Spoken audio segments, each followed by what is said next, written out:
Okay friends, in previous lecture we are discuss about the first article that is known as the cell cycle. Now this cell cycle consisting main two phase. First one is the dividing phase and another one is the non-dividing phase. So dividing phase is also known as the M phase and non-dividing phase is also known as the interphase. Now this interphase further divided into the main three phase. First one is the gap first, that is called like the G1 phase. Second one is known as the S or synthetic phase and last one that is called like the G2 phase. ज्यामधील आपण येणारे सर्व characteristics previous lectures मध्ये complete केलेले आहेत. याच्याच संदर्भात जे काही MCQs आपल्याला नीटला विचारले जातात त्याच्याबद्दल आज आपण डिस्कस करणार आहेत आणि याचे जे ॲडिशनल पॉइंट्स आहेत ज्यावेळेस हा टॉपिक अदर टॉपिकला कनेक्टिव्हिटी करून हार्ड लेवलचे MCQs तयार करतात त्याच्यासाठी लागणारी जी इन्फॉर्मेशन आहे त्याबद्दल आज आपण डिस्कस करणार आहेत. तर पहा प्रीवियस लेक्चर्स मध्ये आपण कंप्लीट केलता सेल सायकल. जर डायग्राम पाहिला आपण तर सेल सायकल मध्ये फर्स्ट ऑफ ऑल पहा सेल सायकलला आपण किती फेजेस मध्ये डिवाइड केलं, 2 फेज. ज्यामधील जे डिवाइडिंग फेज असते त्या फेजला काय नाव दिलं आपण, एम फेज. आणि जी नॉन डिवाइडिंग फेज आहे या फेजला काय म्हटलं आपण, इंटर फेज. मग या इंटरफेजला आपण फर्दर डिवाइड्स केलं होतं पहा 3 फेजेसमध्ये. ज्यामधील फर्स्ट फेजला आपण नाव दिलं होतं that is known as the G1 phase. Second आहे ज्याला म्हटलं आपण S फेज आणि थर्ड आहे ज्याला म्हटलं मी G2 फेज. आणि या पूर्ण एंटायर स्ट्रक्चरला आपण एक नाव दिलं ज्याला म्हटलं सेल सायकल. नाव this cell cycle which having this cell cycle whenever they are completed the various processes particularly in a sequential manner, so that is called as the cell cycle. परंतु आपल्याला इथे लक्षात ठेवायचं आहे की ॲक्च्युअल G1 फेज मध्ये, G2 phase मध्ये आणि in between the G1 and G2 मध्ये जे जेनेटिक मटेरियल आहे, जे जेनेटिक कंटेंट आहे याच्यामध्ये आपल्याला न्यूमेरिकल्स क्वेश्चन्स विचारले जातात. तर पहा फर्स्ट आपण काय पाहिला, G1 phase. Interphase is the longest phase of cell cycle. Out of this G1 is again longest phase of interphase of cell cycle. तर या ठिकाणी आपल्याला पाहायचं आहे की जे जेनेटिक मटेरियल आहे त्या जेनेटिक मटेरियलमध्ये जे आपण DNAचं अमाऊंट पाहिलं ज्याच्यामध्ये 2C किंवा ज्याला आपण 4C हॅप्लॉइड आणि डिप्लॉइड कंटेंटवर जे आपण पार्ट्स पाहिलं तर ॲक्च्युअल इथं तुम्हाला MCQs विचारला जातो C व्हॅल्यूवर.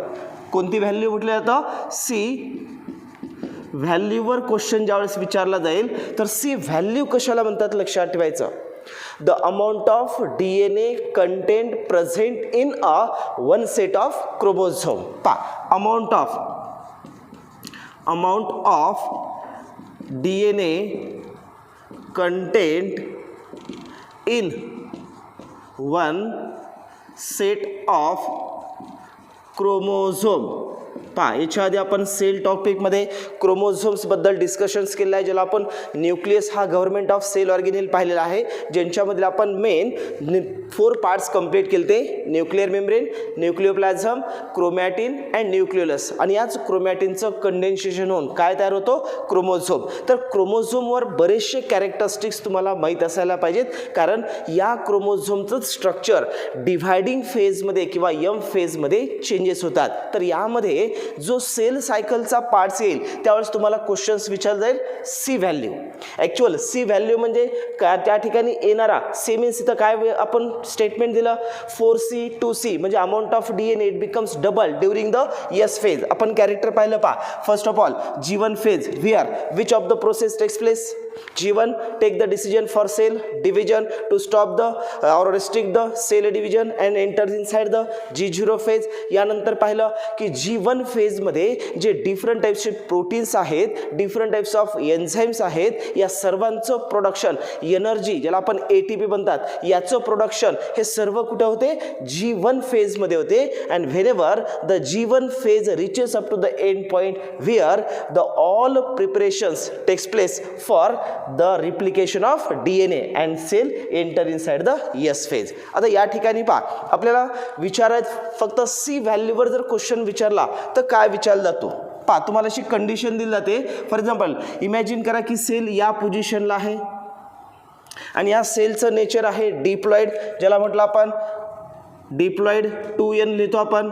सेल प्रेझेंट कुठं आहे at the beginning of G1 phase. मग G1 फेजच्या बिगिनिंग पासून सेल जर डिप्लॉइड असेल तर याची सी व्हॅल्यू जर पाहिलं तर डिप्लॉइड म्हणजे number of chromosome, number of chromosomes, number of chromosomes किती आहेत 2n.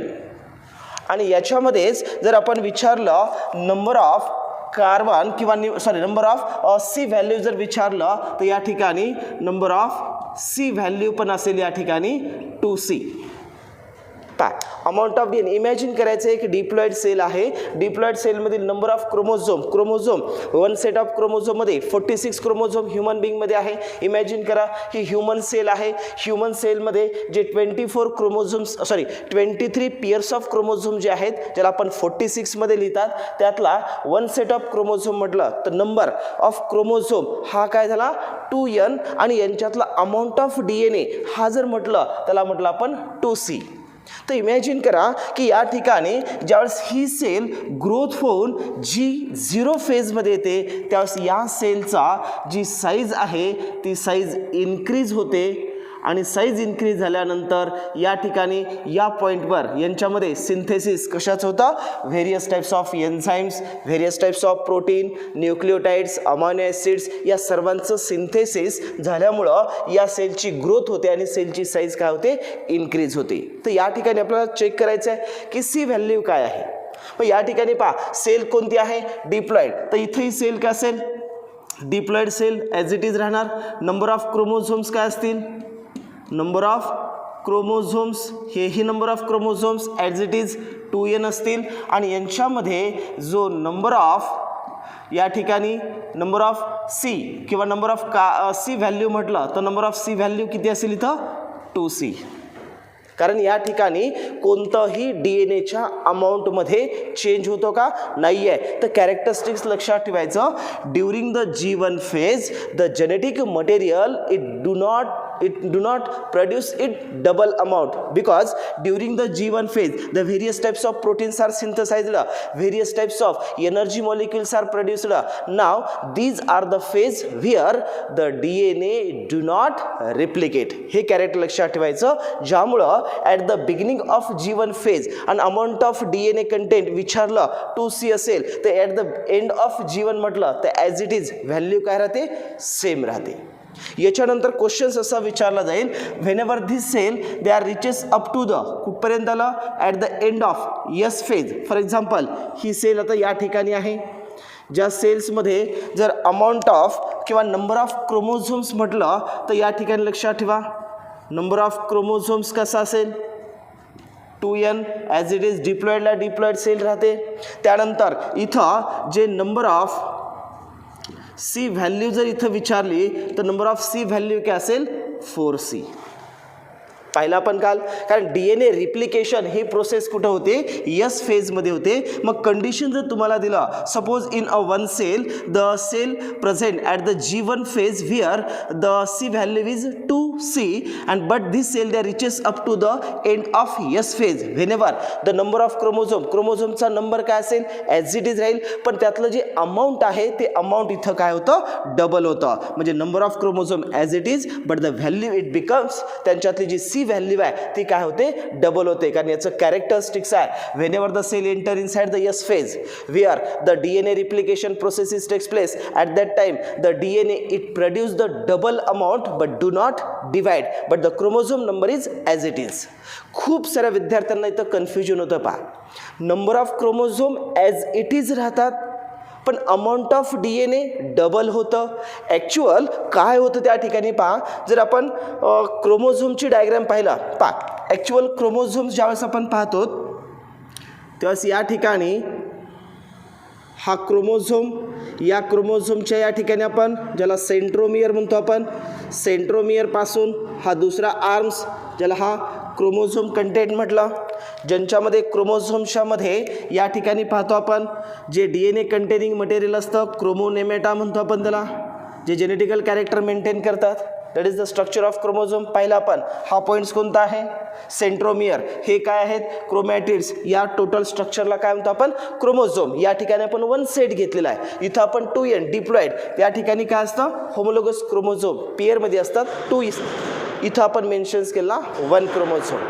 तर या ठिकाणी तुम्हाला गोष्ट लक्षात ठेवायची आहे, क्रोमोझोम कंटेन द, या ठिकाणी कोणता आहे, सेंट्रोमियर.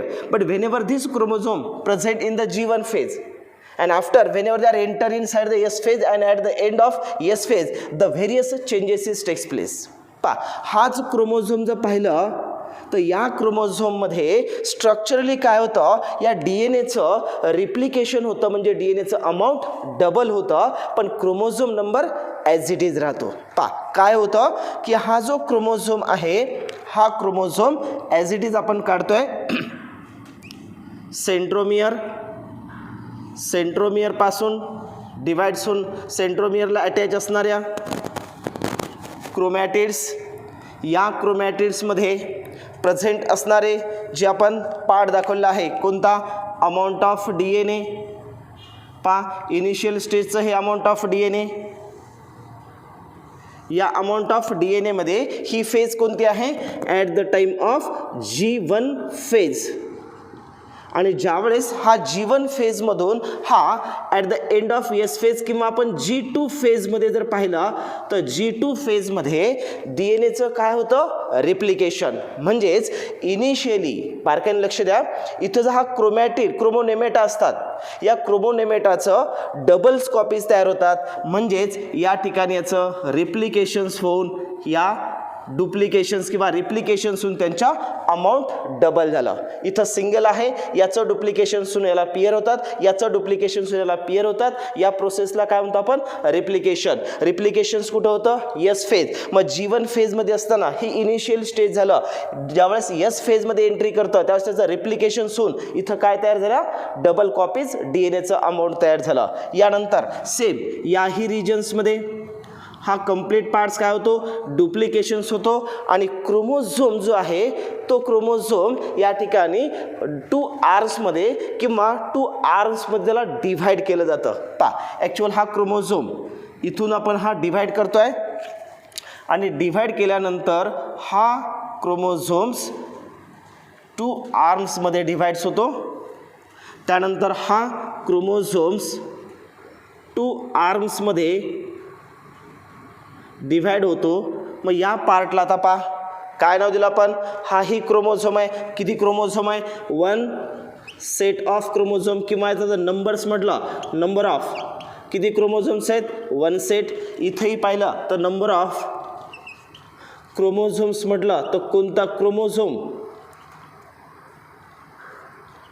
सोम्स किती आहेत, 1 सेट.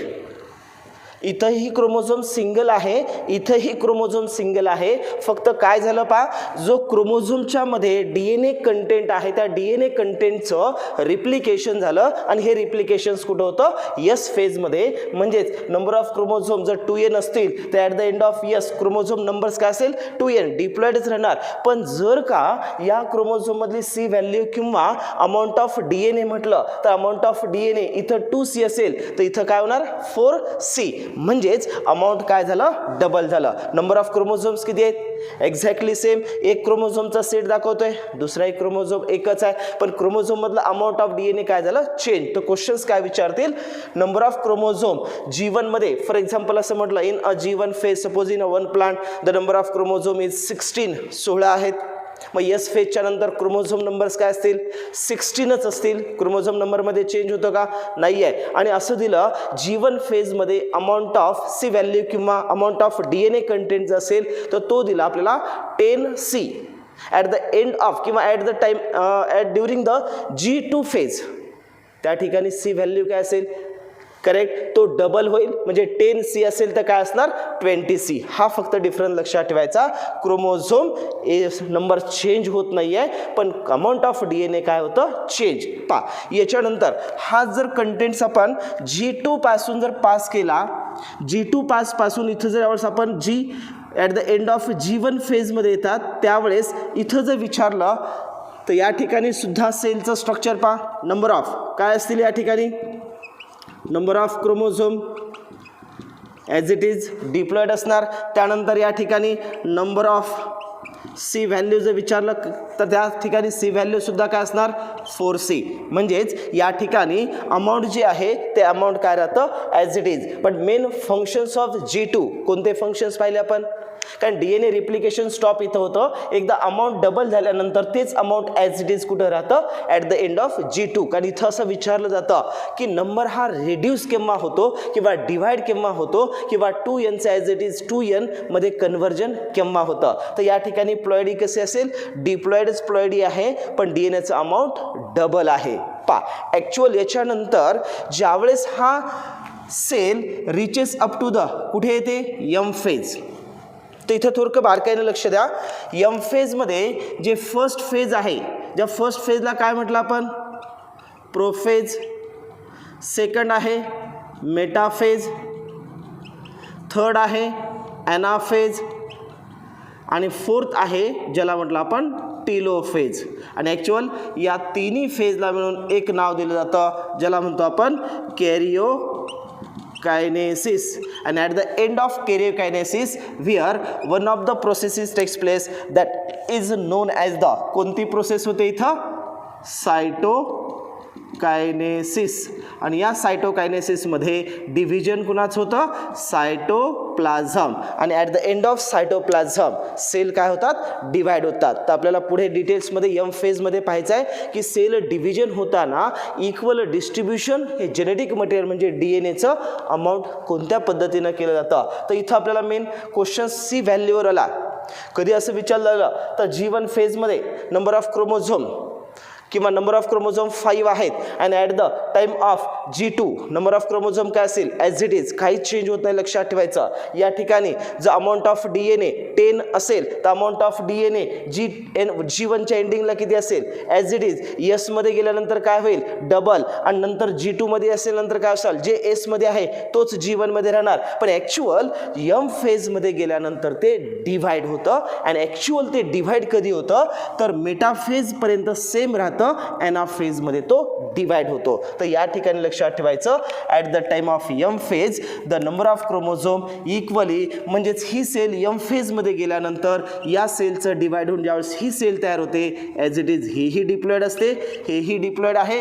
या ह्युमन सेलला आपण सांगितलं that cell divides in the 2 cell whenever the chromosome number 46 ज्याला नाव लिहितो आपण 23 पेयर्स आणि 23 पेयर्स म्हटलं त्याला लिहितो आपण डिप्लॉयड स्टेजमध्ये या पद्धतीनं. तर या ठिकाणच्या सी व्हॅल्यू लक्षात ठेवायचे आहेत.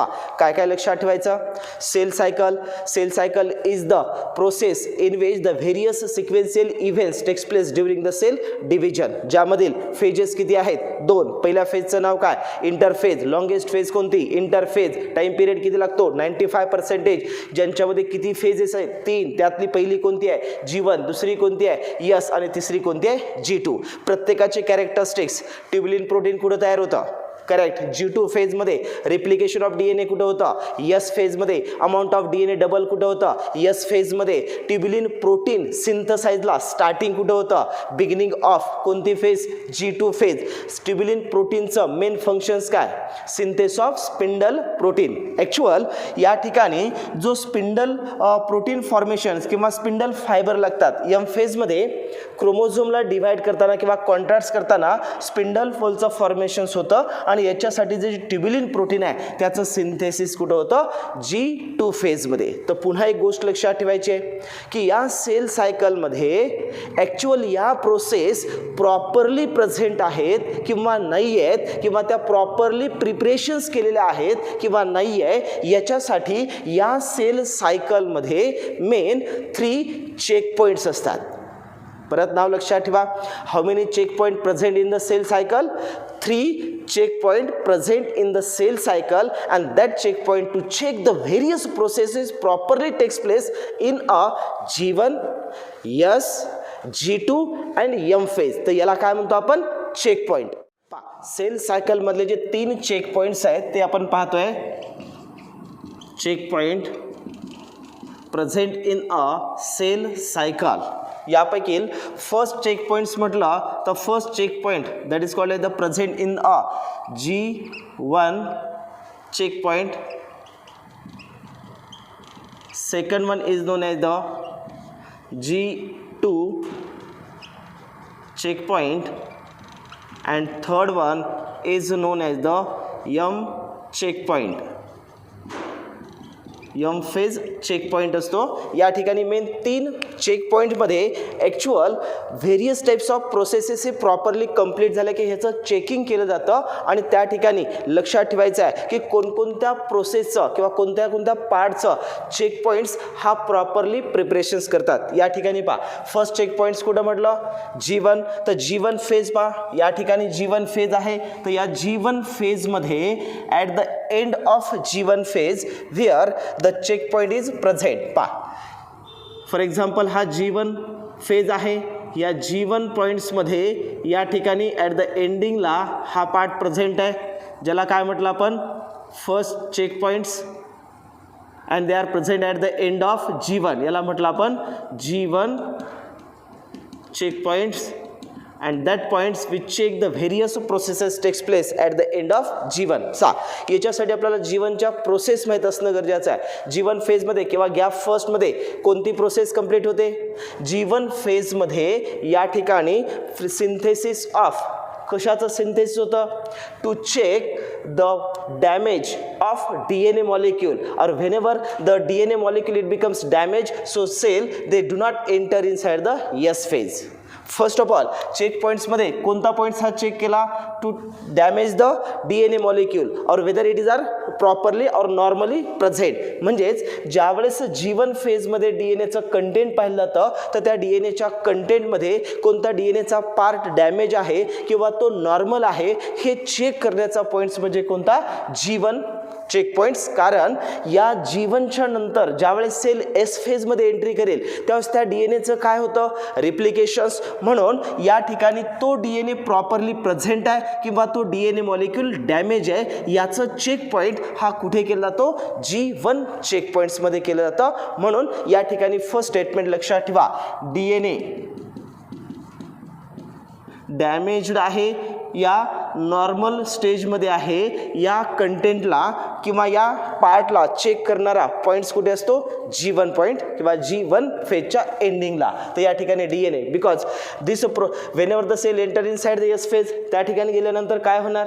DNAचं रिप्लिकेशन होणार आणि DNAचं रिप्लिकेशन व्हायचं असेल तर DNA हा प्रॉपरली असायला पाहिजे. जर तो डॅमेज्ड पार्ट्स असेल तर त्या डॅमेज्ड मॉलिक्यूलचं काय होणार? या ठिकाणी रिप्लिकेशन होणार आणि रिप्लिकेशन झाल्यानंतर त्या ठिकाणी डिसएबिलिटीज किंवा डिसएडव्हांटेजेस किंवा म्युटेशनचा पार्ट्स तयार होऊ शकतं. म्हणून प्रॉपरली ज्यावेळेस G1 मधून S फेजमध्ये एंटर होणार तर G1 मधील first check point to check the properly DNA molecule present in a G1 and they can enter inside the S phase.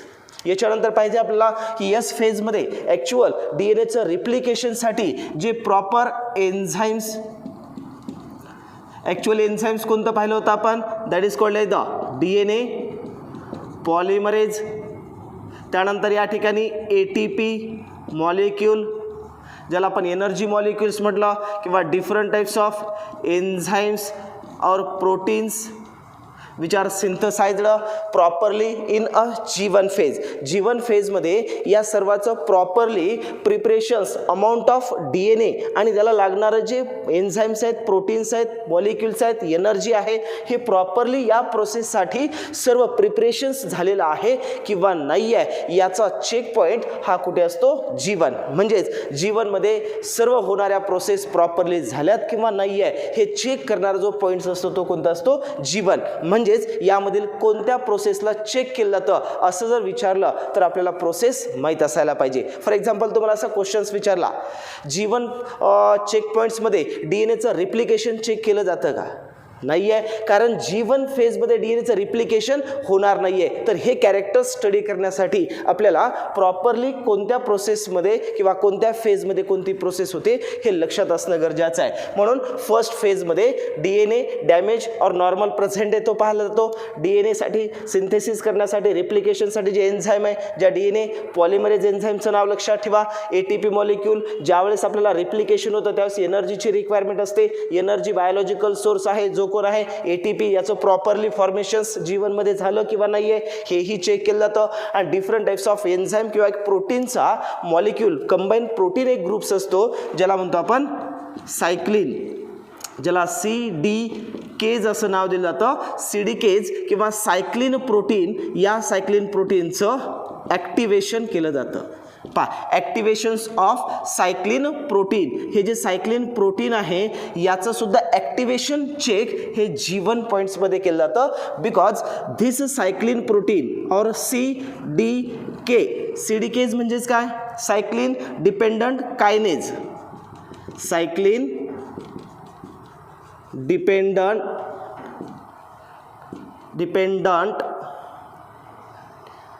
सायक्लिन dependent kinase.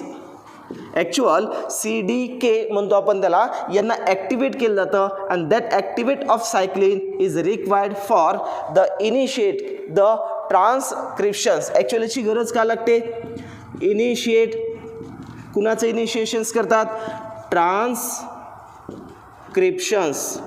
During the synthesis of protein. Protein synthesis करण्यासाठी जे main first step असते ज्याला काय म्हणतो आपण ट्रान्सक्रिप्शन्स. तर इथं कोणकोणते पॉईंट्स चेक केले जातात तर ते लक्षात ठेवा.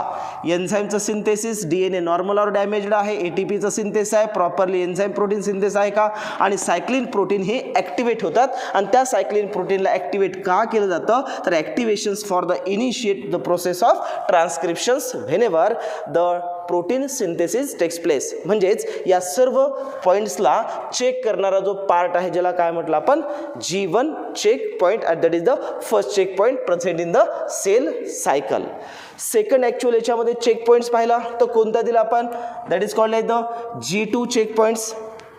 ॲक्च्युअल हा जर आपण G2चा पॉईंट्स पाहिला तर तो कुठे आहे, या ठिकाणी, म्हणजे at the end of G2 फेजच्या या रिजनमध्ये हा आपल्याला सेकंड चेक पॉईंट्स पाहायला मिळतो. आणि या पॉईंटला काय नाव दिलं आपण G2 check point. And that point which check the various types of processes. कोणता पार्टचं चेकिंग करतो तो, at the end of G2 phase where the DNA replication takes place normally or abnormally. या सर्व पॉईंटचं जे रिप्लिकेशन्समध्ये होणारी प्रोसेस आहे ती चेक कुठे केली जाते G2 फेजमध्ये. म्हणजेच G1 नंतर S फेजमध्ये चेक पॉईंट आहे का, नाही आहे. S फेजमध्ये कोणती प्रोसेस होते, DNA रिप्लिकेशन. मग DNA रिप्लिकेशन हे प्रॉपरली आहे किंवा प्रॉपरली नाही आहे हे चेक करण्याचा जो पॉईंट्स असतो तो पॉईंट्स कुठे असतो G2 चेक पॉईंट्समध्ये. आणि त्या ठिकाणी कोणत्या पॉईंटला चेक केलं जातं तर फर्स्ट प्रॉपरली DNA रिप्लिकेशन आहे का, second synthesis of tubulin protein is synthesised. Properly tubulin प्रोटीनचं सिंथेसिस झालेलं आहे का, त्याचा अमाऊंट करेक्ट आहे का. म्हणजेच ज्यावेळेस सेल एंटर M फेजमध्ये करणार त्यावेळेस M फेजमध्ये एंट्री केल्यानंतर इथे लागणारे जे ट्युब्युलिन प्रोटीन्स आहेत for the formation of spindle fibre. Spindle fibre फॉर्मेशनसाठी या ट्युब्युलिन प्रोटीनची रिक्वायरमेंट असते आणि ते प्रॉपरली अमाऊंट ऑफमध्ये G2नं प्रिपेअर केलेलं आहे का, सेलचं डुप्लिकेशन झालं आहे, सेल ऑर्गेनिलचं डुप्लिकेशन झालेलं आहे का, या सर्वांचा चेक पॉईंट जर कुठे असेल तर तो कुठे आहे G2. तो प्रॉपरली मेन दोन चेक पॉईंट इथे लक्षात ठेवा. In G2 which points is checked, first one DNA replications properly, tubulin proteins are synthesized, energy duplication of molecules, all these are the content properly prepared during the G2 phase, and cell finally enter in a M phase for the division. तर या ठिकाणी हे दोन check points लक्षात ठेवा. आणि last जो third check points आहे तो ॲक्च्युअल हा थर्ड चेक पॉईंट्स कुठे असतो, in M phase. Actual M फेजमध्ये म्हटलं तर M फेजमध्ये वाक्य लक्षात ठेवा हा ॲक्च्युअल चेक पॉईंट्स असतो मेटाफेजमध्ये. आणि त्या ठिकाणी मेटाफेजिक किंवा M चेक पॉईंट, ॲक्च्युअल या M चेक पॉईंटचं दुसरं नाव आहे स्पिंडल चेक पॉईंट. आणि स्पिंडल फायबर फॉर्मेशनसाठी जे रिक्वायरमेंट असते ते सर्व चेक कुठे केलं जातं, M चेक पॉईंट्समध्ये केलं जातं. म्हणजेच या ठिकाणी प्रॉपरली ॲक्च्युअल ज्यावेळेस आपण क्रोमोझोमचं स्ट्रक्चर पाहतोय क्रोमोझोम ज्या ठिकाणी आपण सेंट्रोमियर ॲट द सेंटर, हा सेंट्रोमियरचा पार्ट झाला. सेंट्रोमियरला अटॅच होणाऱ्या ज्याला काय नाव दिलं आपण, क्रोमॅटिड्स. मेटाफेजमध्ये क्रोमोझोम हे ॲक्च्युअल कुठे येतात, इक्वेटर. पुढे आपण पाहणार आहेत क्रोमोझोम आहे आणि या क्रोमोझोममध्ये आपण जो पहिला पार्ट्स आहे, अमाऊंट ऑफ DNA काय असतं, डबल. आणि amount of DNA molecule double असेल तर आर्म कसे होतात, आर्म हे 2 आर्म्स तयार होतात. आणि 2 आर्म्स प्रॉपरली तयार झाला तर या ठिकाणी पहा, हा एक पॉईंट्स आहे, हा दुसरा पॉईंट्स. ज्यानंतर यांच्यामध्ये या क्रोमॅटिड्स, क्रोमोनेमॅटा, DNA अमाऊंट डबल. या DNA अमाऊंट डबलला ज्या ठिकाणी क्रोमॅटिड्स, इथे क्रोमोझोम नंबर काय असतो ॲज इट इज, तो क्रोमोझोम नंबर अजून चेंज झालेला नाही आहे, पण यांच्यामध्ये अमाऊंट ऑफ DNA काय होतं, चेंज होतं. पहिला पार्ट याच्यातला फर्स्ट पॉईंट, सेंटरमधला पॉईंट्स कोणता असतो, that is called as the centromere which is surrounded by the kinetochore. पहिला पण डिस्क जे सराउंडिंग असते त्याला काय म्हणतो आपण, कायनेटोकोर. आणि या कायनेटोकोरला जी अटॅचमेंट करणारा पार्ट्स असतो या पार्टला म्हणतो आपण स्पिंडल. काय म्हणतो आपण याला, spindle formations actual. Spindle fibre पुढे डिटेल्समध्ये पाहणार आहेत आपण. या स्पिंडल फायबरचं मेन फंक्शन आहे to contracts the chromosome toward the opposite pole. ते ॲक्च्युअल ज्यावेळेस एनाफेजमध्ये सेल एंट्री करते त्यावेळेस त्या एनाफेजमध्ये क्रोमोझोम्स काय होतात, डिवाइड. म्हणजेच हा जो सेंट्रोमियर आहे हा सेंट्रोमियर डिव्हाइड्स होतो आणि हे 2 क्रोमोझोम हे अपोजिट पोलकडे हे काय होतात, मुव्हमेंट करतात. तर त्यांच्या कॉन्ट्रॅक्शन्स करण्यासाठी कोण आहे, स्पिंडल फायबर. तर या स्पिंडल फायबरचं फॉर्मेशन प्रॉपरली आहे किंवा त्याची अटॅचमेंट ही प्रॉपरली आहे किंवा नाही आहे याचं चेक पॉईंट्स हा कुठे असतो, तर यम फेजमध्ये किंवा at the time of metaphase.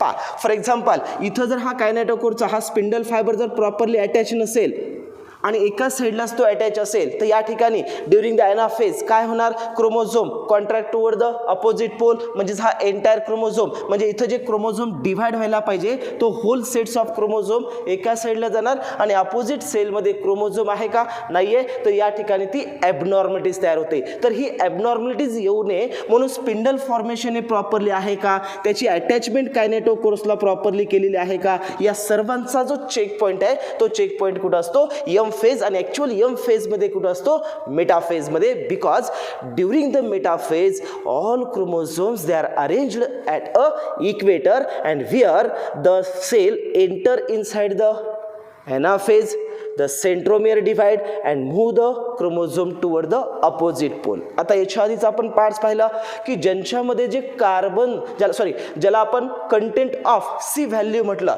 याच्यामध्ये सी व्हॅल्यू किती आहे. फॉर एक्झाम्पल इथं G1 मध्ये असताना हा जर 10 असेल सी व्हॅल्यू तर यसमध्ये काय होते 20 होते. म्हणजेच या ठिकाणी हेच एक्झाम्पल जर कंटिन्यू केलं तर यांच्यामध्ये सी व्हॅल्यू किती आहे 20 आहे. मग या 20ला ज्यावेळेस इथं डिवाइड केलं तर हा क्रोमोझोम इथे 10C आणि इकडं असणार 10C. अमाऊंट ऑफ DNA जो डबल झाला तो डिवाइड झाला आणि सेल जे डिप्लॉइड आहे ती सेल ॲज इट इज काय राहते डिप्लॉइड. तर इथं तुम्हाला लक्षात ठेवायचं आहे 3 चेक पॉईंट्समधील कोणत्या चेक पॉईंट्सला कोणता पार्ट चेक केला जातो. तर फर्स्ट यम फेजमधला चेक पॉईंट काय प्रॉपरली पाहतो, स्पिंडल फॉर्मेशन प्रॉपरली आहे का, because at the end of metaphase the chromosome moves toward the opposite pole due to the contraction of spindle fibre. तर स्पिंडल फायबरचं फॉर्मेशन प्रॉपरली आहे का, attachment properly आहे का आणि क्रोमोझोम मूव्ह प्रॉपरली होत आहेत का, हे चेक कुठं केलं जातं यम फेजमध्ये. यानंतर यम फेजमध्ये येण्यासाठी जे स्पिंडल फॉर्मेशनसाठी ट्युब्युलिन प्रोटीनचं सिंथेसिस पाहिजे, हे ट्युब्युलिन सिंथेसिस झालेलं आहे किंवा DNAचा अमाऊंट डबल झालेला आहे का, हे सर्व चेक G2 पॉईंट्समध्ये केलं जातं. आणि ज्यावेळेस सेल G1 कडून S कडे जाते तर इथं रिप्लिकेशनसाठी लागणारे सर्व केमिकल कंपोनंट प्रॉपरली सिंथेसिस आहेत का, हे कुठे चेक केलं जातं G1 मध्ये. तर सेल सायकलमध्ये येणारे सर्व डिटेल्स पार्ट्स आपण कंप्लीट केले आहेत. इन ब्रीफ काय काय लक्षात ठेवायचं पहा. सुरुवातीला आपण पाहिला सेल सायकलची डेफिनेशन. सेकंड सेल सायकलच्या 2 फेज, ज्यामधील जनरेशन टाईम हा व्हेरियस असतो depending upon the organism and depending upon the cell. सेलच्या टाईप्सवर आणि ऑर्गॅनिझम टू ऑर्गॅनिझमच्या बेसिसवर हा जनरेशन टाईम वेगळा आहे. 3 एक्झाम्पल लक्षात ठेवा. ह्युमन बिंगचा अप्रॉक्सिमेटली तुम्हाला त्या ठिकाणी ड्युरेशन टाईम दिला 24 आवर्स, ईस्टचा दिलेला आहे 90 मिनिट्स आणि ई कोलाय सेल पाहिलं तर 20 मिनिट. याच्यानंतर आपण longest phase of cell cycle म्हटलं तर कोणती आहे? इंटरफेज. टाइम पिरियड किती लागतो? 95% आणि रिमेनिंग टाइम हा कुणाला लागतो? एम फेजला. इंटरफेज काय आहे? नॉन डिवायडिंग फेज आहे, पण ॲक्च्युअल प्रिपरेशन्स करतं डिव्हिजनसाठी म्हणून त्याला प्रिपरेटरी फेज म्हणतात. डिव्हिजन होत नाही म्हणून रेस्टिंग फेज म्हणतात. तर ऑल सिनोनिम्स हे लक्षात ठेवा. इंटरफेजला फर्दर डिवाइड हॅवर्ड्स अँड पॅलिकनं 3 पार्ट्समध्ये डिवाइड केलं, ज्याला G1, S आणि G2 आणि प्रत्येकाचे कॅरेक्टर लक्षात ठेवायचे. G1चं कॅरेक्टर काय आहे? Sचं कॅरेक्टर काय आहे? G2चं कॅरेक्टर काय आहे? आणि याच्या बेसिसवर तुम्हाला MCQs विचारले जातात. असं विचारलं जातं, for example suppose whenever the cell present in the G1 where the amount of C value आणि ॲट द एंड फेजचं नाव देतात, त्या ठिकाणी तुम्हाला C व्हॅल्यू विचारलं जातं. जर क्वेश्चन्स तुम्हाला असा विचारला G1 मध्ये डिप्लॉइड क्रोमोझोम आहे आणि C व्हॅल्यू 2C आहे आणि ज्यावेळेस इथे तुम्हाला विचारलं जाईल एनाफेजमध्ये ही ज्यावेळेस सेल सायकल पोहोचते त्यावेळेस एनाफेजमध्ये आल्यानंतर इथली C व्हॅल्यू काय असेल? ॲज इट इज ठेवायचं 2 असेल. नाही लक्षात आलं? 2C ज्यावेळेस S फेजच्या नंतर येईल इथं त्यावेळेस काय होणार? Amount double 4C. त्यानंतर M फेजमध्ये मेटाफेजपर्यंत असताना ॲज इट इज 4C. पण ज्यावेळेस ॲनाफेजमध्ये ॲक्च्युअल सेल डिव्हिजन होतं तर हे डबल झालं अमाऊंट, हे काय होतं? इक्वली डिस्ट्रीब्युशन होतं. म्हणजेच ॲनाफेजच्या नंतर ॲनाफेज असेल किंवा टिलोफेज असेल तर त्यावेळेस हा अमाऊंट सेम राहतो, ज्याला आपण C व्हॅल्यू असं म्हणतात. तर हे कॅरेक्टरिस्टिक्स अजून डिटेल्समध्ये तुम्हाला M फेजमध्ये ज्यावेळेस आपण मायटॉसिस मिओसिस डिटेलमध्ये पाहणार आहात त्यावेळेस पुन्हा अजून त्या गोष्टी क्लिअर होतील. तर या ठिकाणी आपण जेवढे सेल सायकलचे कॅरेक्टरिस्टिक्स पाहिलेत ते प्रॉपरली पहा. याच्यातली बरीचशी इन्फॉर्मेशन आजच्या लेक्चरची तुम्हाला NCERTमध्ये पाहायला भेटणार नाही आहे किंवा त्या ठिकाणी दिलेली नाही आहे, पण याच्या रिलेटेड रिप्रोडक्शन्स आणि जेनेटिक्सच्या वेळेस क्वेश्चन्स विचारले जातात त्यावेळेस अजून हा पॉईंट तुमचा क्लिअर होईल. पुन्हा पुन्हा ह्या गोष्टी तुम्हाला होणार आहेत आणि MCQ सॉल्व करताना याच्या ज्यावेळेस तुमच्यासमोर C व्हॅल्यूचे क्वेश्चन्स चेक पॉईंटचे क्वेश्चन्स येतील त्यावेळेस ते तुम्हाला इझिली जावेत, यासाठी ही सर्व इन्फॉर्मेशन्स लक्षात ठेवायचे. तर या ठिकाणी आपला पूर्णपणे सेल सायकलमधला इंटरफेज हा पार्ट कंप्लीट झालेला आहे. नेक्स्ट व्हिडिओ लेक्चरमध्ये स्टार्ट करतोय आपण M phase where the main 3 processes is completed. One is the amitosis, another one is the mitosis and third one is the meiosis. तर हा पार्ट्स आपण नेक्स्ट व्हिडिओ लेक्चरमध्ये start करतोय. Okay, thank you.